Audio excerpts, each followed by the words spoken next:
ప్రజాభవన్లో RTC 151 మండల మహిళా సంఘాల గ్రూపులకు అద్దె బస్సుల యజమానులకు 105 కోట్ల రూపాయల చెక్కును అందజేశారు డిప్యూటీ సీఎం బట్టి విక్రమార్క, మంత్రులు పొన్నం ప్రభాకర్, సీతక్క. అనంతరం మహిళా రచయితల కవులు రాసిన మహాలక్ష్మి మహిళా సాధరికతలో ప్రగతి చక్రాలు పుస్తకాన్ని ఆవిష్కరించారు. డిప్యూటీ సీఎం బట్టి విక్రమార్క, మంత్రులు పొన్నం ప్రభాకర్, సీతక్క. ఆర్టీసీలో మహిళలకు ఉచిత ప్రయాణం ప్రారంభించిన తర్వాత రాష్ట్రంలో మహిళలంతా తమ సంతోషాన్ని వ్యక్తం చేస్తూ మహిళలు సాధారికత దిశగా అడుగులు వేస్తుండటంతో ఆర్టీసీ మహిళలకు ఉచిత ప్రయాణంపై మహిళలు కవులు రచయితలు రాసిన కవితను చదివి వినిపించారు మంత్రి పొన్నం ప్రభాకర్.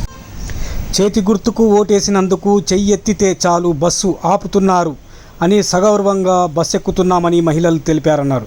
మంత్రి పొన్నం ప్రభాకర్ మాట్లాడుతూ ముఖ్యమంత్రి రేవంత్ రెడ్డి నాయకత్వంలో ప్రజాపాలన ప్రభుత్వం ఏర్పడిన 48 గంటల్లో ఆర్టీసీలో మహిళలకు ఉచిత బస్సు ప్రయాణం ప్రారంభించామన్నారు.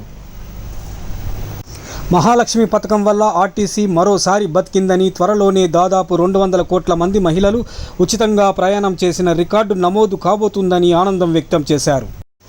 6,500 కోట్ల రూపాయల విలువైన ఉచిత ప్రయాణం నమోదు కాబోతుందని తెలిపారు. ఈ డబ్బులు ప్రభుత్వం ఆర్టీసీకి చెల్లించిందన్నారు.